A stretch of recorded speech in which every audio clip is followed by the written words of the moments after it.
नमस्कार। अ, सबैभन्दा सुरुमा म आज यो पुस्तक वार्ता आयोजना गर्नुभएकोमा बुकाहोलिक्सलाई धेरै धेरै धन्यवाद दिन चाहन्छु। म आज यो पुस्तक वार्तामा जोडिन पाएकोमा एकदमै बहुत खुसी लागिरहेको छ। म फेसबुकै चलाउँदिनँ, मेरो फेसबुक खाता नै छैन। फेसबुक खाता नै नभएको मान्छेलाई अ, अजिङ्गरको आरा दैवले जुराउँछ भने जस्तै गरेर यो आज यहाँ जुराइदिनु भएकोमा म हाइवेलाई एकदमै धेरै धन्यवाद दिन चाहन्छु। म खासै बोल्ने मान्छे नै होइन, म बोल्ने भन्दा पनि लेखेर आफ्नो कुराहरू राख्न रुचाउँछु। त्यसैले आज यहाँ बोल्दाखेरि एकदमै धेरै गल्तीहरू हुन्छन्। बोल्ने बानी नभएको मान्छेलाई त्यस्तो गल्ती भएछ भने मलाई सुरुमै म अलि माफी माग्दछु, मलाई माफी दिनुहोला।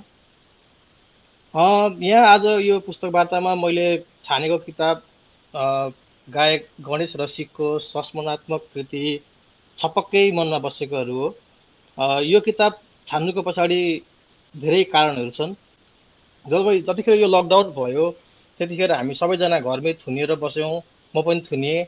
हो त्यो क्रममा मैले चाहिँ पुराना नेपाली गीतहरू खोज्ने काम गरेँ, सुन्ने, त्यसलाई सङ्कलन गर्ने कामहरू गर्न थालेँ। त्यही क्रममा मैले विभिन्न नेपाली गायकहरूका विभिन्न गीतहरू फेला पारेँ। त्यसै क्रममा मैले गणेश रसिकका पनि लगभग लगभग सबै नै गीत सम्पूर्ण गीत मैले सङ्कलन गर्न सफल भएँ। उहाँको अब जुन चाहिँ रातो भाले क्वाएँ क्वाएँ घरबेटी नानी लगायतका गीतहरू त पहिलेदेखि चर्चितै छन्। त्यो बाहेक अब नयाँ नयाँ गीतहरू लेकाली समूहको, गणेश रसिकको सबै गीत सुनेपछि लगातार सुनेपछि चाहिँ गणेश रसिक मेरो लागि चाहिँ परिवारको सदस्य जस्तै हुनुभयो क्या गीतकै मार्फतबाट। उहाँको बारेमा भेटिएका कुराहरू पढेँ, किताबहरू खोज्दै जाँदाखेरि उहाँको चाहिँ 10 गजमा उभिएर भन्ने किताब मैले सुरुमा पाएँ र त्यो पढ्न सुरु गरेँ। अनि त्यो पढ्न सुरु गर्दै गर्दाखेरि मलाई केही मित्रहरूले चाहिँ 10 गजमा उभिएर सक्ने बित्तिकै छपक्कै मनमा बसेकाहरू पढ्नुहोस् भनेर भन्नुभयो। अनि लगत्तै मैले छपक्कै मनमा बसेकाहरू सुरु गरेँ। अनि सुरु गरिसक्दाखेरि त्यो दुइटामा तुलना गर्दाखेरि चाहिँ मलाई चाहिँ छपक्कै मनमा बसेकाहरू चाहिँ बडो गजब लाग्यो, रमाइलो लाग्यो त्यो किताब। अब त्यही पुस्तकको बारेमा आज गफ गर्छु भनेर पुस्तक छानियो। पुस्तक छानि त हालियो, अब के बोल्ने? फिक्सन भए बोल्न सजिलो हुन्छ, तर संस्मरणमा बोल्न अलिक गाह्रो हुँदो रहेछ। तर पनि त्यही किताब, त्यत्रो किताबमा त्यही किताब छान्नुको पछाडिको मेन कारण तिन चारवटा छन्।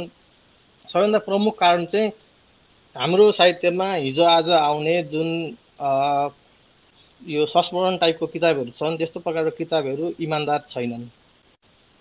हाम्रो लेखकहरू इमान्दार छैनन्। उहाँ त्यस्तो किताबहरूमा चाहिँ लेखकले आफूलाई केन्द्रमा राखेर आफ्नै प्रशंसाले भरेर किताबहरू निकालेको देखिन्छ।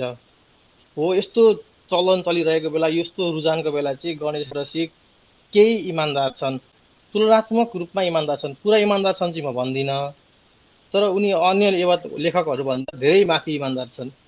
उनले आफूलाई गुण र दोषको तराजुमा मजाले जोखेर आफ्नो दोषको बारेमा पनि एकदम राम्रोसँग बोलेका छन्, जुन यो अहिलेको रुझान हेर्दाखेरि एकदम दुर्लभ कुरा हो। यो त्यस्तै यो जुन छ यो छपक्कै मनमा बसेकाहरू, यो एक प्रकारले नेपाली कला साहित्य र सङ्गीतको क्षेत्रको लागि चाहिँ एउटा इन्साइक्लोपिडिया नै हो। यो एउटा एउटा किताबै अभिलेखालय जस्तो लाग्छ यो पढ्दै गएपछि। यसमा धेरै जानकारीहरू एकदम मजाले मिलाएर खादिएर राखिएको छ। किताब पढ्दाखेरि म चाहिँ किताबलाई राम्रो नराम्रो बाहेक अन्य दुई खालको वर्गीकरण गर्ने गरेको छु मैले चाहिँ।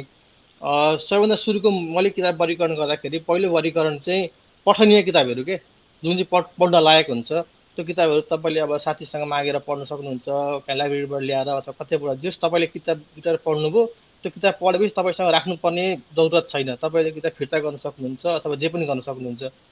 अर्को किताब हुन्छ सङ्गणीय किताबहरू, जुन तपाईँले पढेपछि त्यो किताब तपाईँसँग राख्नै पर्छ, त्यो तपाईँले फिर्ता गर्नु पर्दैन। र मेरो यो दुईवटा क्याटेगोरी छ किताब पढ्दाखेरि, किताब छान्दाखेरि। यो छपक्कै बन्न बसेकाहरू चाहिँ मेरो लागि सङ्ग्रह गर्नुपर्ने किताब हो।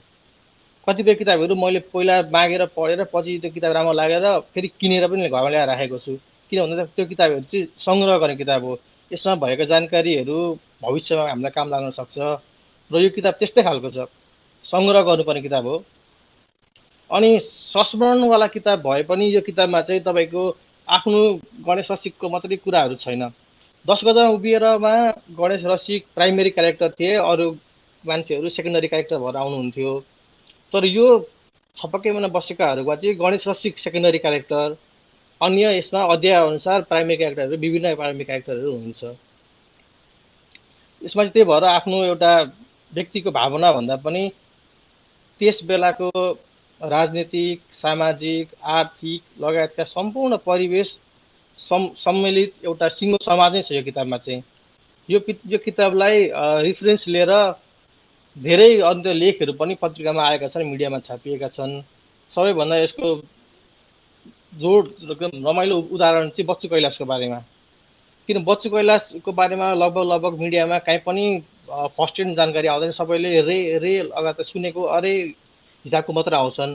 तर यो किताबमा चाहिँ बच्चु कैलाशको बारेमा एकदम राम्रोसँग उनले फर्स्ट ह्यान्ड जानकारी दिएको छन्। त्यसकै आधारमा लिएर मिडियाहरूमा धेरै लेखहरू आएका पनि छन्, हामीले त्यो पढेका पनि छौँ। त्यस्तै यो जुन छपक्कै बन्न बसेकाहरू छ, यो किताबलाई चाहिँ 10 गजमा उभिएरको सेकेन्ड पार्ट भन्न पनि सुहाउँछ। अब मैले लगातार दुईवटा गणेश रसिकको किताब पढेकाले होला मलाई चाहिँ दुईवटा किताबमा कति कुराहरू दोहोरिए जस्तो पनि, अब बाँच्नु चाहिँ कुराहरू बाँच्दैनन्, तर एउटै कुरा रिपिट भएर आए जस्तो जस्तो महसुस भयो मलाई चाहिँ पढ्दै जाँदाखेरि।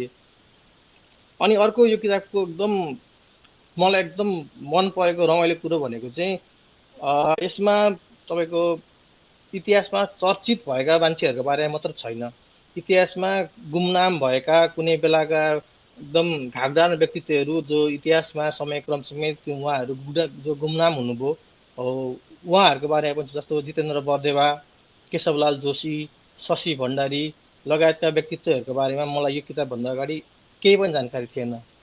उहाँहरू मेरो लागि एकदम नयाँ जानकारी हुनुहुन्थ्यो। त्यसको लागि चाहिँ मैले गणेश रसिकलाई एकदमै धेरै धन्यवाद दिनुपर्छ, जति दिए पनि एकदम कम हुन्छ।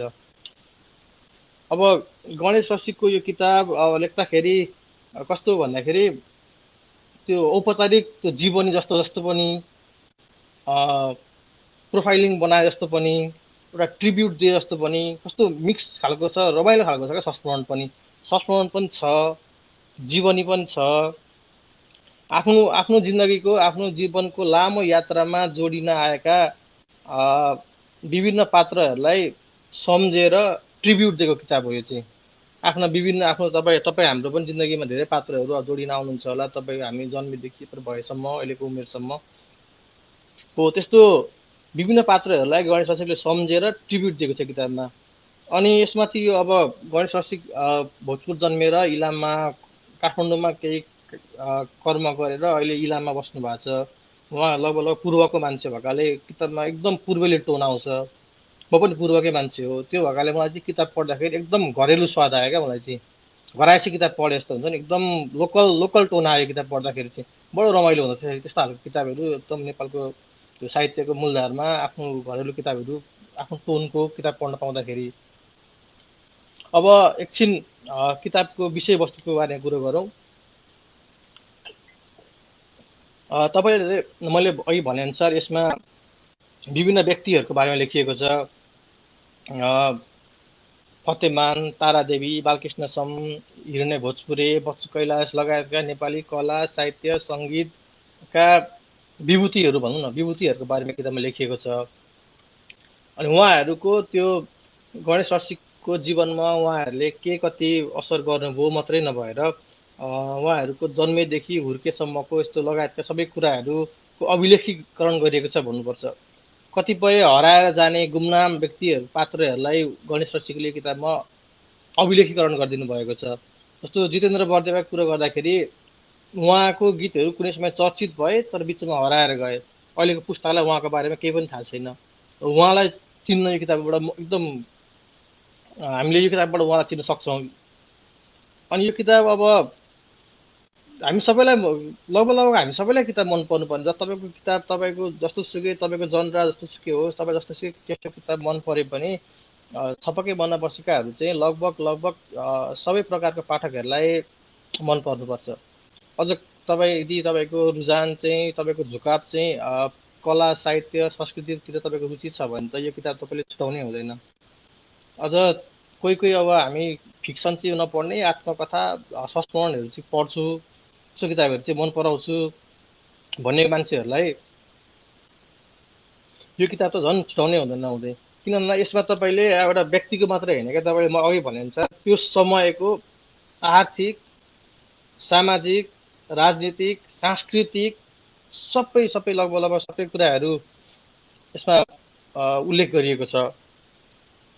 अनि यो चाहिँ गणेश रसिक अब तपाईँको भोजपुरमा जन्मेर अब उहाँको फेरि आफ्नो आत्मकथा अब 10 बजेर उभिएर पनि छ यो कुराहरू आएको। त्यहाँ जन्मेर हुर्केर काठमाडौँ गएर यता आउँदाखेरि उहाँले एकदम ठुलो हन्डर ठक्कर स्ट्रगल गरेको मान्छे हुन्छ उहाँ चाहिँ। उहाँले आफ्नो विगततिर फर्केर को मान्छेहरूले मलाई आज गणेश रसिक बनाए त, कससँग मैले ठोकिन पुगेँ जिन्दगीमा भनेर उहाँले हेरेर विगतप्रतिको एक प्रकारको विशेष सम्मान दिनुभएको छ यो किताबमा। यहाँ प्रश्नहरू आएको छ कमेन्टमा, म एकछिनमा आउँछु कमेन्टमा। अनि एउटा यो लाइभ सुरु गर्नुभन्दा अगाडि मैले चाहिँ किताबको कुनै पनि अंश केही पनि यहाँ स्पोइलर नदिने भनेर मैले मनमा नै एउटा प्रण गरेको थिएँ। त्यो प्रण चाहिँ म आफैले तोड्दै त्यो किताबभित्र भएको एउटा अध्यायको एउटा सानो किस्सा यहाँ तपाईँहरूलाई सुनाउन चाहन्छु। त्यो लाउरे नटराज भैरव भन्ने शीर्षकमा एउटा सानो किस्सा छ त्यो शीर्षकमा। म यो तपाईँले यो किताबले के कस्तो कस्तो कुराहरू देखाउँछ भनेर म तपाईँलाई सानो किस्साबाट जानकारी दिन चाहन्छु। त्यसमा चाहिँ वरिष्ठ नृत्य निर्देशक भैरव बहादुर थापाको बारेमा लेखिएको छ, लाउरे नटराज भैरव भन्ने शीर्षकमा। त्यो किताबको एउटा सानो किस्सा हो। भैरव बहादुर थापा चाहिँ श्रीपास अधिराज कुमारी हेलेनको स्वामित्वमा रहेको त्यतिखेरको अन्नपूर्ण होटलको लाल दरबार घरमा भनौँ न, त्यहाँनिर नृत्यहरू देखाउने कार्यक्रमहरू त्यहाँ कार्यक्रमहरूमा आयोजना गर्नुहुन्थ्यो। अनि भैरव बहादुर थापाको नृत्यबाट प्रभावित भएर एकजना जर्मन महिलाले चाहिँ उहाँलाई इन्टरनेसनल फोकलोर फेस्टिभलमा सहभागी हुनको लागि निम्तो गर्नुहुन्छ। अब तर त्यो होटलको म्यानेजिङ डिरेक्टर सहदेव शमशेर राणाले चाहिँ भैरव बहादुर थापातिर चाहिँ उहाँको एकदम वक्रदृष्टि परेको हुँदैन, आरिस गरेको हुनाले चाहिँ त्यो कुरा थाहा पाए। अनि त्यो रोक्नको लागि एकदम हर तरह कोसिस गरे सहदेव शमशेर राणाले। अब जर्मनी जानको लागि भैरव बहादुरलाई सबै खर्च आयोजकले बेहोर्थ्यो। तर त्यो आते जाते जुन प्लेन टिकट हुन्छ त्यो चाहिँ जानुपर्ने मान्छेले पनि बेहोर्नु पर्ने थियो। त्यो भएपछि चाहिँ भैरव बहादुर थापासँग पैसा नभएको कारण उहाँले चाहिँ आफ्नो पुर्खौली घर जग्गा धितो राखेर ब्याङ्कबाट ऋण लिएर टिकट काट्नुभयो। अब उतातिर ठिक त्यही बेला चाहिँ उता फेरि म्यानेजिङ डिरेक्टर राणाले चाहिँ पुलिससँग पोल सुनाइदिएर उता भैरव बहादुरलाई चाहिँ उता पुलिसले खोज्न थालेको थियो। जसो तसो अब पुलिससँग उम्किएर विमानस्थलबाट 1 दर्जनभन्दा बढी कलाकार लिएर भैरव बहादुर थापाको अब टोली जर्मनी, बेल्जियम, युगोस्लाभिया, फ्रान्स जस्तै जस्तै अब युरोपका विभिन्न देशहरूमा प्रदर्शन एकदम गरेर 2 महिनापछि नेपाल फर्कियो। नेपाल फर्किँदाखेरि उहाँसँग चाहिँ सुटकेसभरि उपहार, प्रमाणपत्र त्यो समय उहाँले पाउनुभएको एकदम धेरै लिएर चिनोहरू लिएर आउनुभयो। अब तर नेपाल फर्किने बित्तिकै के भयो भन्दाखेरि उहाँलाई चाहिँ एयरपोर्टबाटै प्रहरीको भ्यानमा किडन्याप जस्तो गरेर अपहरण शैलीमा अन्नपूर्ण होटल लिएर गइयो, जहाँनिर तत्कालीन अधिराज कुमारी हेलेन, उहाँको छोरी शाहजादी जयन्तीदेखि लिएर म्यानेजिङ डिरेक्टर सहदेव शमशेर राणाहरूको अगाडि उहाँलाई राखियो। पहिलेदेखि नै अब उहाँहरूसँग चाहिँ अब वक्रदृष्टि परिसकेको थियो। भैरव बहादुर थापा चर्चित हुँदै जाँदाखेरि चाहिँ अब त्यो हुन्छ नि अब खुट्टा तान्ने शैली भनौँ न एक प्रकारको त्यस्तो थियो। अनि उहाँ अब युरोपमा लगेर आर्जन गरेको जुन त्यो अहिलेसम्म आर्जन गरेको प्रमाणपत्रदेखि लिएर उपहारहरू सबै चाहिँ अब हामी लगेर दरबार राजालाई बुझाउँछौँ, त्यसपछि तपाईँलाई राजाबाट विशेष सम्मान हुन्छ भन्दै त्यो खोसे, एक प्रकारले खोसे लिए अनि सबै लिएर गए। अनि तर लामो समय बित्दा 10-15 महिना बितिसक्दाखेरि पनि दरबारबाट कुनै खबर नआएपछि भैरव बहादुर थापाले चाहिँ तपाईँको खै गरे भनौँ न, अब खोज खबर के भयो त, उनको प्रमाणपत्रहरू त्यो उपहारहरू उनको कहाँ गयो भनेर खोज्दाखेरि चाहिँ त्यो दरबार बुझाएकै रहन्छ। त्यो चाहिँ राणाहरूबाट त्यो हडपिएको रहेछ भनौँ न, उहाँको सबै अहिलेसम्म उपलब्धि त्यो 2 महिना युरोपमा बिताएको सबै उपलब्धि हडपिएको रहेछ। अनि त्यसपछि बल्ल भैरव बहादुरले चाहिँ भैरव बहादुर थापाले चाहिँ चाल षड्यन्त्रको बारेमा चाल पाउनुभयो, चाल पाएँ, मेरो अघिदेखि तपाईँ मिली कस्तो कस्तो बाजिरहेको रहेछ। तपाईँ भन्ने सोचिरहेको थिएँ, ए तिमी भनेर भन्ने सोचिरहेको थिएँ, फेरि अस्ति भर्खर प्रधानमन्त्रीको भाषणले गर्दा बिचमा तपाईँ घुसेछ। अब यो किस्सा मैले यहाँ तपाईँहरूलाई भन्नुको पछाडि दुई चारवटा कारण छन्। यसमा तपाईँको एउटा भैरबहादुर थापाको बारेमा, जिन्दगीको बारेमा मात्रै होइन, त्यस बेला दरबारियाहरूले, बिचौलियाहरूले कस्तोसम्म दुःख दिने एउटा कलाकारलाई भनेर यहाँनिर देखाउ हामीले बुझ्न सक्छौँ भनौँ, देखाइएको छ। अनि कसरी त्यो दरबारको कोप भाजनमा परेर एकजना प्रतिभाशाली कलाकारले दुःख पाउनु पर्यो, अनि कसरी बिचौलियाहरूले चाहिँ राजा र जनताको बिचमा आफू बसेर फाइदा लिन्छन्, र त्यस बेलाको एउटा कुलीन घरानाको एउटा कुटिल चाल, त्यस बेलाको राजनीतिको देखाउँछ यो एउटा किताबमा। ठ्याक्कै यही यो किताबको सबैभन्दा यो किताबको राम्रो पक्ष भनेकै यही नै हो। तपाईँको यसमा चाहिँ गणेश रसिकको वैयक्तिक संस्मरण मात्रै नभएर यसमा चाहिँ त्यस बेला गणेश रसिक बाँचेको अथवा गणेश रसिक सुनेको एउटा सिङ्गो समाज, अब सिङ्गो देश नै हुन्छ यो किताबमा चाहिँ। अनि यहाँ अब रमणजीले जितेन्द्र बर्देवाको गीतको बारेमा पनि भनौँ भन्नुभएको छ। सबैभन्दा जितेन्द्र बर्देवाको सबैभन्दा चर्चित गीत चाहिँ एउटा मसँग एउटा रात थियो भन्ने गीत त्यो रहेछ। त्यो गीत मैले सुने पनि थिएँ, भनेको त्यो जब मैले गीतहरू सङ्कलन गर्ने काम गर्न सुरु गरेँ त्यतिखेर यो गीत मसँग पनि रहेछ, तर सुनियो त्यस्तो खासै वास्ता गरिएन। कसले गायो भन्दाखेरि त्यतिखेर अब त्यो उहाँलाई चाहिँ मैले नोट गरेको रहन्छु। तर गणेश रसिकको यो जितेन्द्र बर्देवाको बारेमा, जितेन्द्र बर्देवाकै कारणले म चाहिँ गायक सङ्गीततिर आकर्षित भएँ भनेर जब रसिकजीले भन्नुभएको छ, त्यो भनेपछि बल्ल अलिकति ओहो को रहेछ जितेन्द्र खोज्ने क्रममा मैले त्यो गीत भेटाएँ। त्यो चाहिँ मसँग एउटा रात थियो भन्ने गीत छ। अनि अरू कुरो भन्नुपर्दाखेरि चाहिँ यो मान्छे एकदमै एकदमै असन्तोकी हुँदो रहेछ। म पनि एकदम असन्तोकी हुँदो रहेछु। मैले यो किताब पढेँ, अनि पढिसक्ने बित्तिकै मलाई बुक हलिक्स पढ्दा चाहिँ आज एक किताब एउटा किताबको बारेमा गफ गर्नुपर्ने भनेर कुरो गर्नु, भर्खर पढेको किताब हुनाले मैले यो किताबको बारेमा गर्छु नि त भने। अनि एकचोटि पढिहालेँ, त्यसपछि बोल्नको लागि भनेर मैले पुनः यो तयारी गर्नको लागि यो किताब पढ्न सुरु गरेँ। अनि पढ्दाखेरि चाहिँ यहाँनिर दुई चारवटा कुराहरू फेरि पुनः पढ्दाखेरि त अलिकति मिहिन ढङ्गले नै पढियो, अनि दुई चारवटा कुराहरू अलिकति महसुस गरियो।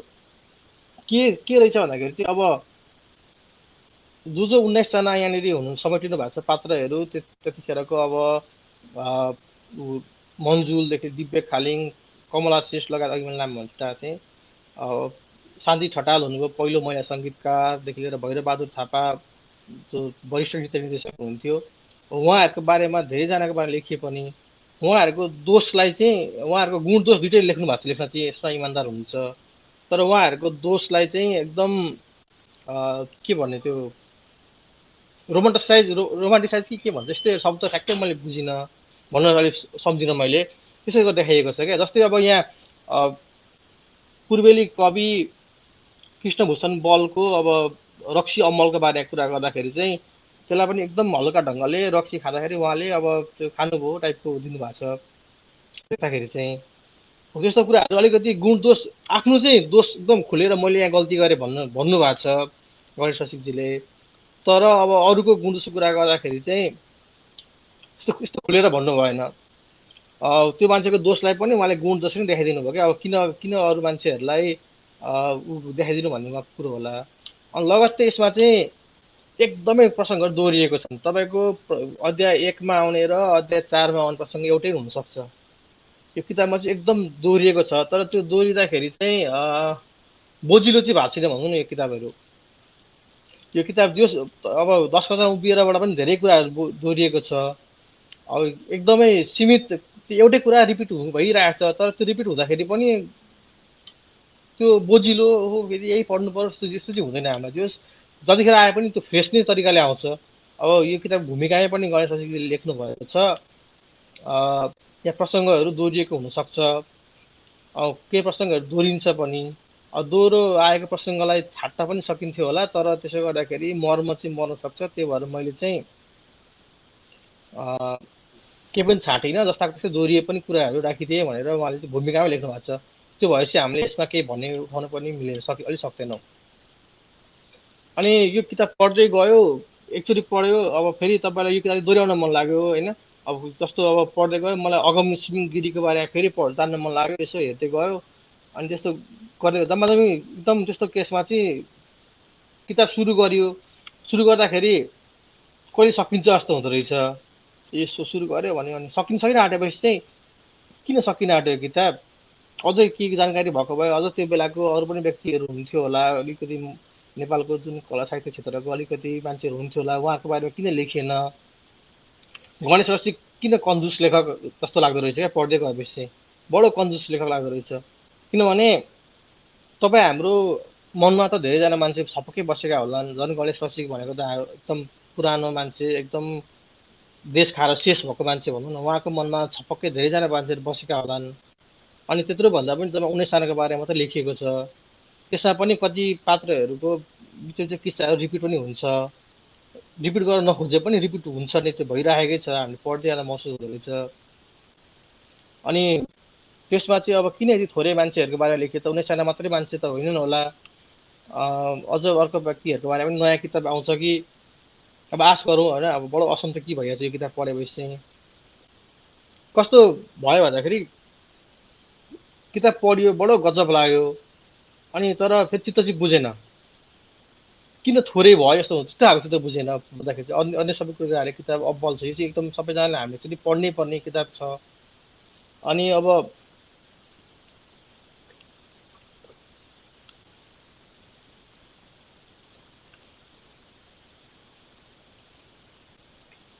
अनि गणेश रसिकको बारेमा कुरा गर्दाखेरि उहाँको अब उहाँले अब जब भोजपुरबाट उहाँका साथीहरू अब शैलेन्द्र साकारदेखि लिएर मन्जुल साथीहरूसँग उहाँ हुर्किनुभयो, बढ्नुभयो, काठमाडौँ जानुभयो। अनि त्यहाँ मन्जुल रामेशहरूको जुन तपाईँको राल्पा आन्दोलन सम्बन्धी एउटा छ अध्याय, यहाँ कोसी झ्यौ उभिएको जोर सिमल भन्ने हो। त्यो एकदम कुनै बेला यो कान्तिपुरमा पनि आएको थियो किताब प्रकाश हुने बेलामा, एकदमै चर्चित भएको थियो आलेख। कोसी छेउ उभिएको जोर सिमल जति पनि बाँच्दिन म भन्ने त्यो गीतबाट लेखिएको छ। यसको सबैभन्दा अर्को गजब कुरो भयो छुट्याएको छु मैले भन्न, त्यो शीर्षकहरू एकदमै गजब गजबको शीर्षकहरू छ। अब गायकहरूको लागि चाहिँ गीत बढै लेखिएको छ शीर्षक।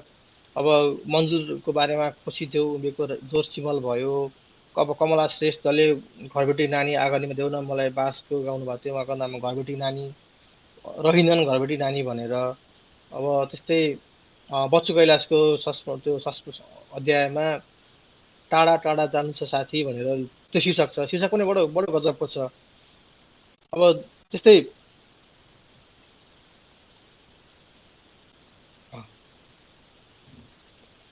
त्यस्तै यसबाट चाहिँ अर्को भनेको, यहाँ हामीले चाहिँ नेपालको जुन यो हाम्रो कला साहित्य सङ्गीतको क्षेत्र, अझ चलचित्र पनि थप्छ यसमा, चलचित्रको बारेमा खासै छैन आएको। त्यो क्षेत्रमा चाहिँ हाम्रो जुन दार्जिलिङको हाम्रो प्रवास भनिन्छ अहिले त, दार्जिलिङको जो जो व्यक्तिहरू हुन्थ्यो उहाँहरूले दिएको गुणको चाहिँ एकदमै खुलेर सम्मान गरिएको छ। दार्जिलिङको यदि दार्जिलिङबाट हाम्रो स्रष्टाहरू नेपालमा नेपाली भाषामा उहाँहरूले साधना नगर्नु भएको भए लगभग लगभग हाम्रो नेपाली साहित्य, यो जुन कला साहित्य सङ्गीत चाहिँ अहिलेको लेभलमासम्म आइसक्दैन थियो जस्तो लाग्छ। त्यो उहाँले नै किताबमा लेख्नु भएको छ। दार्जिलिङको मान्छेहरूलाई, त्यहाँ दार्जिलिङबाट चर्चित भनाइ पनि छ अरे, दार्जिलिङको मान्छेहरूलाई कि कालले लान्छ कि काठमाडौँले लान्छ भन्नुहुन्छ अरे। जो मान्छे अलिक चर्चित भयो त्यो मान्छे काठमाडौँ आएर अलि अलि नेपाली भाषामा, नेपाली भाषाको गीत साहित्यमा स्ट्रगल गर्ने अथवा त्यहाँ लेख्ने, चर्चित हुने, नेपाली भाषालाई माथि लाने गर्नुहुन्छ। नजानेहरू त दार्जिलिङतिरै रहनुहुन्छ। त्यस दार्जिलिङको मान्छेहरूलाई एकदमै धेरै दार्जिलिङको प्रभाव, दार्जिलिङतिरको सिक्किमतिरको जस उताबाट हाम्रो नेपाली भाषामा जे जति उहाँहरूले गर्नुभएको त्यसलाई एकदम सम्मान सम्मान दिन मन लाग्छ किताब पढ्दै गएपछि। जस्तै यहाँ दिव्य खालिङको बारेमा जस्तै लेखिएको छ, जितेन्द्र बर्देवा भयो। एकदमै जितेन्द्र बर्देवाको नाम मैले अघि लेखेकै छु क्या, त्यो चाहिँ किन भन्दाखेरि मैले चाहिँ उहाँलाई एकदम ढिलो चिने जस्तो महसुस भइरहेको छ। त्यस्तै अर्को मलाई एकदमै खड्किएको एकजना व्यक्ति हुन्छ जो नेपाली वन पूर्वेली नै हो, नेपाली मूलधारमा राम्रो राम्रो साहित्य सिर्जना गरेर पनि यस्तो चर्चित हुनु भएन, हुनुपर्ने चर्चित हुनु भएन, चर्चित त हुनुहुन्छ उहाँ कृष्णभूषण बल। कृष्णभूषण बल चाहिँ अब उहाँको चाहिँ पहिलेदेखि नै पढेर होला मलाई चाहिँ एकदमै उहाँ चाहिँ ऊ लाग्थ्यो, एकदम राम्रो कवि हुनुहुन्थ्यो। तर उहाँका जति सक्दो मान्छेहरूले यो जुन अब मोफसल भनौँ न, मोफसलमा साहित्य सिर्जना गर्नेहरूलाई चाहिँ काठमाडौँले नचिन्ने जुन एउटा छ चलन छ, आफूले चिन्दैन जुन हो, त्यसलाई एकदम उहाँले चाहिँ यसमा एकदम खुलाइ लेख्नु भएको छ। कृष्णभूषण बलको बारेमा पढ्न पाउँदा बडो गजब, बडो रमाइलो भएको थियो मलाई चाहिँ यो किताबको पात्रहरूको बारेमा कुरा गर्दाखेरि। त्यस्तै बच्चु कैलाशको बारे अघि भनिहालेँ। बच्चु कैलाशको बारेमा लगभग लगभग यस्तो प्राइमरी इन्फर्मेसन भएको किताबहरू लेख आउँदैन पनि होला सायद, मैले आउन दिनुहुन्न। संस्मरणको बारेमा त्यही गाह्रो भनेको के भन्ने हुँदो रहेछ क्या। म यत्रो केही यत्रो भने जस्तो लाग्छ, फेरि केही नभने जस्तो लाग्छ।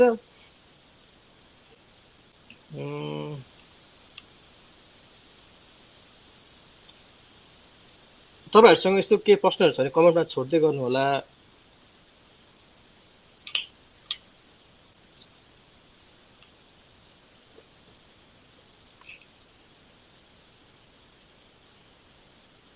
त्यस्तै यहाँ गणेश रसिकले सबैभन्दा उहाँले लेकाली समूहमा जोडिएर उहाँले एकदम जुन नेपालको पहिलो ब्यान्डै भन्छ होला लेकाली समूहलाई, जहाँसम्म लाग्छ मलाई। त्यो सिधै ब्यान्ड, त्यतिखेर ब्यान्ड भन्यो, त्यो समूह नै भनिन्थ्यो। गणेश त्यो जुन लेकाली समूहमा बसेर उहाँले त्यो गीतहरू बनाउनु भयो, हामीले त्यो पढ्यौँ पनि। वर्ष रे वसुन्धरा बहिनी जस्तो लेख लिएर के अरे त्यो नखेल्नु जुवा र तासा जस्तो गीतहरू एकदम सृजना गर्नुभयो हो। त्यो सृजनामा कसरी जोडिए, हिँड्ने भोजपुरेसँग कसरी उहाँको त्यो जोडी बाँधियो, त्यो हुँदै लेकालीसम्म एउटा परिवार जस्तो कसरी भयो हो, त्यो कुराहरू एकदम पढ्दा पनि बडो गजब लाग्ने क्या। यस्तो भएको त्यतिखेर है, यस्तो लाग्दो रहेछ। हामीले यहाँ देखेको मान्छेहरूलाई उहाँहरूले चाहिएको जति दिनुपर्ने त्यो सम्मान दिएको छौँ कि छैनौँ हो, त्यस्तो पनि हामीलाई प्रश्न सोधिँदो रहेछ। त्यस्तो हामीलाई सोध्दो रहेछ क्या यो किताब पढेपछि चाहिँ। यो एकदम मैले चाहिँ तपाईँहरूलाई चाहिँ अघि मैले भने जस्तै यो किताब चाहिँ तपाईँ किनेरै पढ्नुहोस्, अनि सङ्ग्रह गरेर राख्नुहोस् तपाईँसँग एकचोटि। यो किताब चाहिँ बेला बेला तपाईँलाई किताब गरेर पढ्न मन लाग्छ क्या। यो मान्छे को रहेछ, के थियो, के छुटेछ भने तपाईँलाई यो दोहोऱ्याउन मन लाग्ने किताब हो यो चाहिँ। एकचोटि त्यो वान टाइम रिड जस्तो किताब छैन यो चाहिँ। यहाँ बालकृष्ण समको कुरा पनि आएको छ, किस्सा छ। बालकृष्ण समले के गर्नुभयो, नेपालको जुन नाट्य क्षेत्र, कलाको क्षेत्रलाई कसरी अगाडि बढाउनु भयोदेखि लिएर नाइतेकाजीको कुरा अघि भनिहालेँ मैले। अगम सिंह गिरी जो दार्जिलिङमा बसेर 9 लाख तारा भन्ने गीत उहाँले जुन उहाँको गीत सृजना गर्नुभएको थियो, त्यो गीतलाई अम्बर गुरुङले सङ्गीत दिनुभएको थियो। त्यो गीत एकदम नेपालमा ब्यान्ड पनि भएको थियो होला। दार्जिलिङको मान्छेहरूले चाहिँ 9 लाख तारासँग आफूलाई उ गरेर। यहाँ एउटा प्रश्न छ, हजुरलाई मनपर्ने कुरा पृथकता कि सत्यता भन्ने। अब यो पृथकता कि सत्यता भन्दाखेरि अब यसमा दुइटै यो ठ्याक्कै छान्न मिल्दैन। यो चाहिँ ठ्याक्कै बिचमा लाइन तानेर यो पृथकता सत्यता भन्दा पनि अब यो लेख्ने शैली नै सबभन्दा बढी गजब। किन भन्दाखेरि यो औपचारिक शैली पनि होइन, अनौपचारिक शैली पनि होइन, वैयक्तिक कुराहरू मिसाएर यो भूमिकामा चाहिँ उहाँले फेरि यो मौलिक होइन है मेरो यो किताब भनेर भन्नुभएको छ। अब म के फर्स्ट कतिपय तपाईँको अब जन्मदेखि हुर्के बढेको कुराहरू अन्य मिडियाहरूमा आएको अन्तर्वार्ताहरूलाई रिफरेन्स लिएर बनेको छन्। त्यसमा चाहिँ अब सत्यता गुण दोष मजाले केलाएर राख्नु भएको छ, तर दोषलाई चाहिँ उहाँले आफ्नो दोष चाहिँ फेरि खुलेरै मैले यहाँ गल्ती गरेँ भन्नुभएको छ। तर आफूले यहाँ रिफरेन्स दिएको पात्रहरूलाई, जो पात्रमाथि उहाँ लेख्नु भएको छ, प्राइमेरी क्यारेक्टरहरूको दोषलाई चाहिँ उहाँले फेरि जस्टिफाई गरिदिनु भएको छ क्या आफैले। यो चाहिँ दोष होइन, यस्तै हो टाइपको। अब रक्सी खानुहुन्थ्यो भन्दाखेरि त्यही टाइपको, अब रक्सी खाने उहाँको खराब बानी होइन टाइपले जस त्यसलाई दोषको रूपमा देखाउनु भएको छैन, यस्तै हो चले टाइपको देखाउनु भएको छ। अनि अब यसलाई पृथकता किताब एकदम पृथक छ। यसलाई अब न संस्मरण भन्ने, न आत्मकथा भन्ने, न प्रोफाइलिङ पनि भन्न मिल्दैन, न अभिचोरी भन्ने, यो सबै कुराको मिक्स छ। पुस्तक अन्य यो नेपाली साहित्यको भन्दा पनि पृथक हो।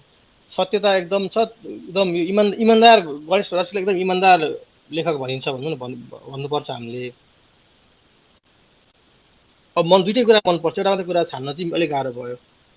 अनि रमन दाईले फेरि भन्नुभएको छ, किताबमा भएका मन परेका प्रसङ्ग र ती व्यक्तिसँग जोडेका गीत पनि सँगै बनाउँ सजिलो हुन्थ्यो होला।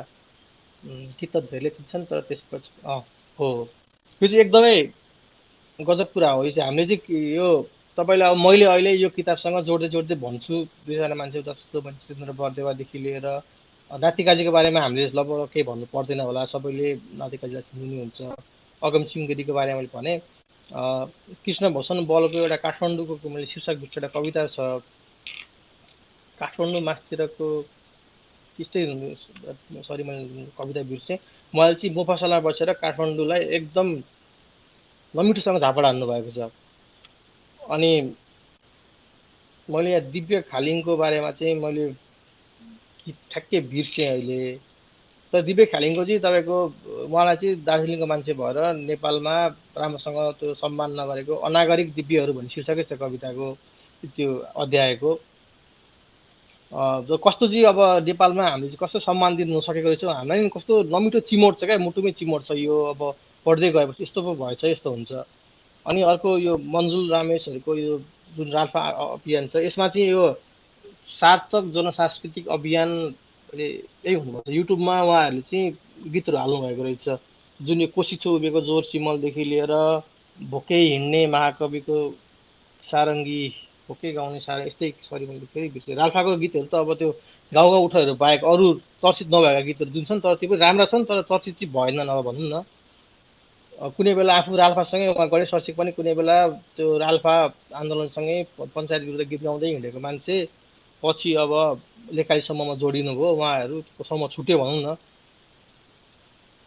त्यसरी अर्कै अर्कै समूहमा लागेर उहाँ अब लोकगीतलाई जगेर्ना गर्नको लागि, जस्तो हामीले स्कुलमा पढे शिशु कक्षा पढ्नु पर्थ्यो एउटा गीत, कविता गीत राइम जे भनेको पनि बस बस रे वसुन्धरा बहिनी हो, त्योले उहाँले गाउनु भएको छ। त्यतिखेर मैले एक किताब पढ्दा थाहा पाएँ, त्यो चाहिँ मलाई बडो गजब लाग्यो, बडो खुसी लाग्यो क्या त्यो किताबहरू, त्यो कसरी गाइयो।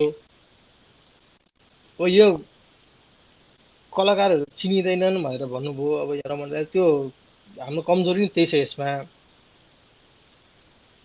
हामीले चाहिँ पछि चिन्यो क्या, अब त्यो उहाँ जतिखेर चिन्नुपर्ने, जति जति चाहिने सम्मान हो त्यो चाहिँ हामी दिनु नसकेको रहेछौँ। अनि अब सँगसँगै गाउँदाखेरि अब हिँड्ने भोजपुरीको गीतहरू त्यही भइहाल्यो, लेखली सम्मकै लगभग सबै गीतहरू छ।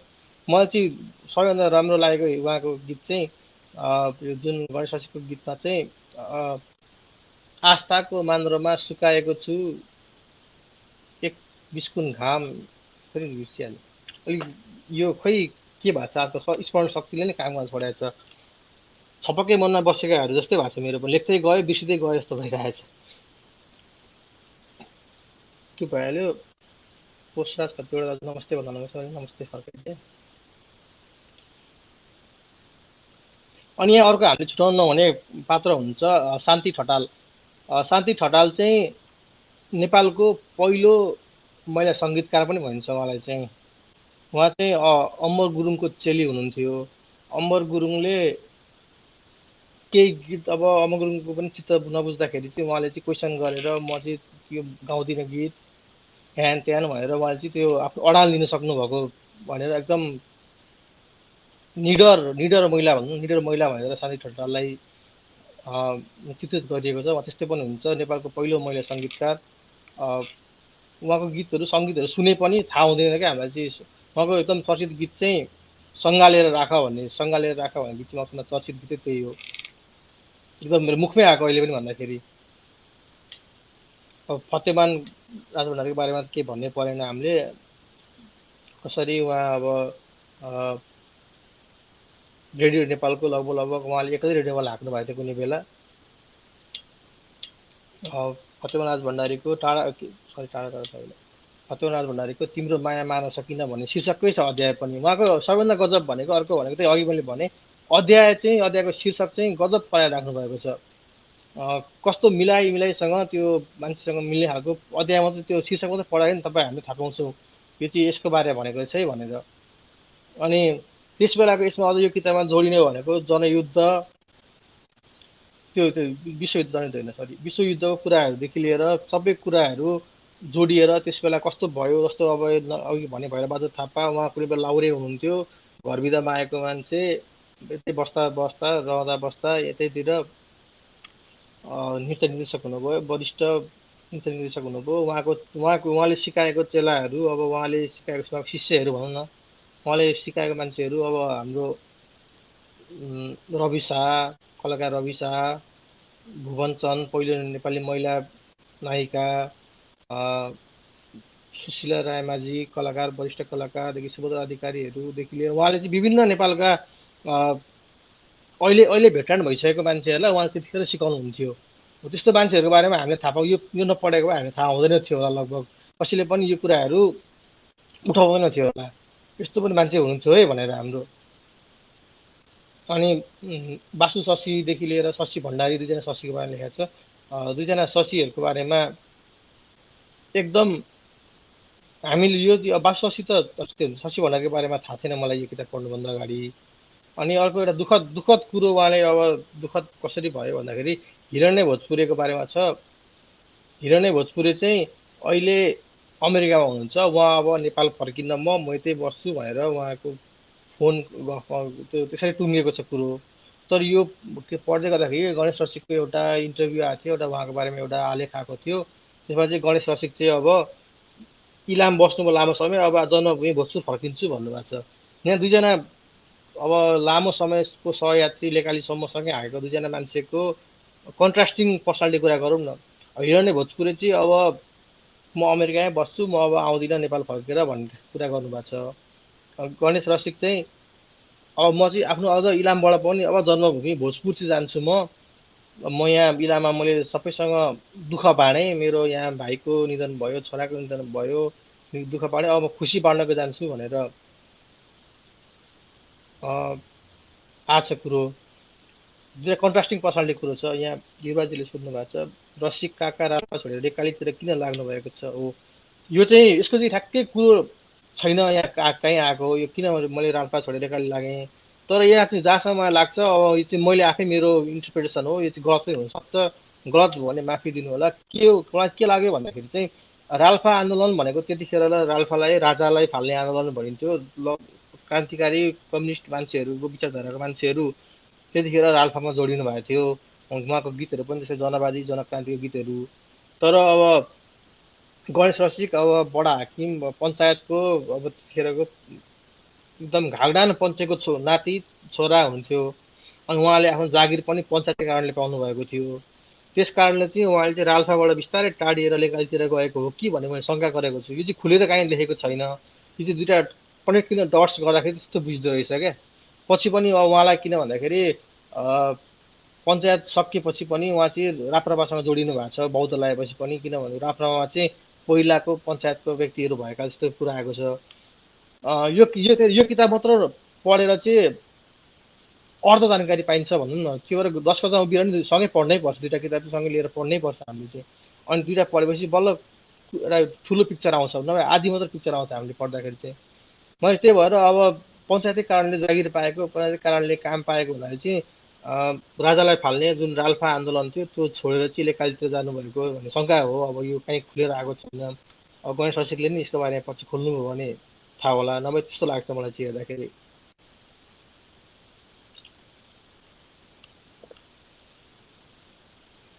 यहाँ अर्को एउटा मैले छुट्याएको छु, दिव्य खालिङको केसमा उहाँको चाहिँ अन्तर्राष्ट्रिय विवाह भएको थियो। त्यसमा चाहिँ एकदम त्यसको पनि एकदम कुराहरू चाहिँ त्यतिखेरको समाजमा के हुन्थ्योदेखि लिएर जब दार्जिलिङबाट उहाँ नेपाल आउनुभयो, उहाँ चर्चमै गाउने, चर्चकै सीमित घेरामा मात्र रहनुभयो। त्यो भएर नेपालीहरूले चाहिँ उहाँ चाहिँ इसाई भएकाले चाहिँ उहाँलाई चाहिँ स्वीकार गरेको हो कि भनेर एउटा सानो गुनासो चाहिँ गर्नुभएको छ। त्यो होइन होला, किन हामी धेरै नै हामीले गायक सङ्गीतकारहरूलाई बिर्सिएको छौँ अहिले आएर।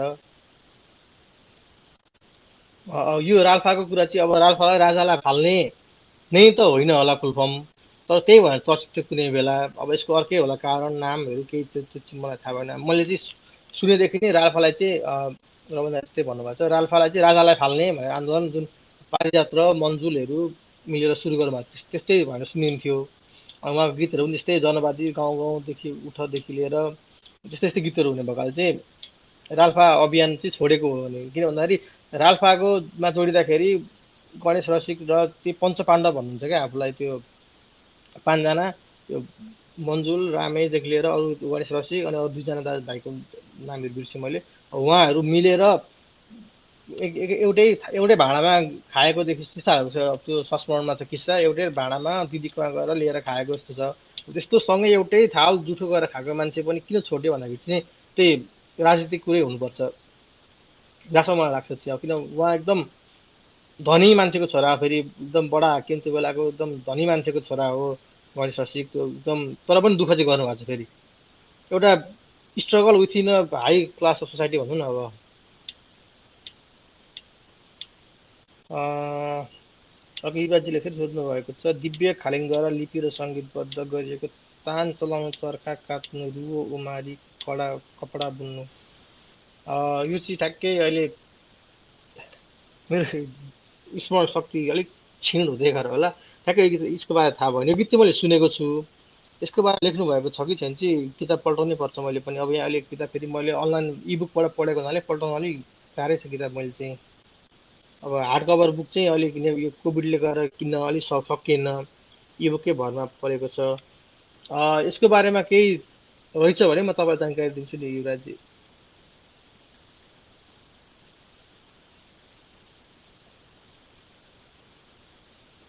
त्यही नै होला, मसँग त बोल्ने कुराहरू सकियो।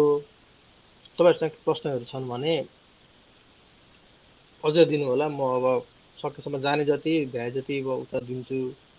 अलिक ठुलो आवाज बोल्दा पनि नमिल्ने भयो, यहाँ रातिको 1 बजिसकेको छ।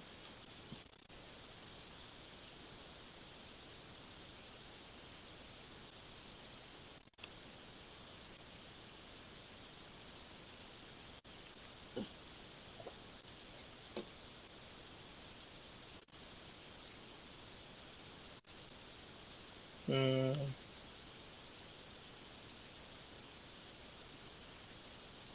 ल ल, अब प्रभात दाइ आउनु भएको छ, जिस्काउँदै हुनुहुन्छ।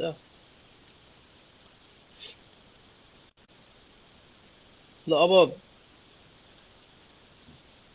मैले भन्ने कुराहरू यिनै हुन्, अब केही छैन भने अब पछि जोड्यो भने कमेन्टहरू दिँदै गरौँ, म कमेन्टमा रिप्लाई गर्छु नि त। अब आज आजलाई यो अब कसैलाई यहीँ अन्त्य गरौँ।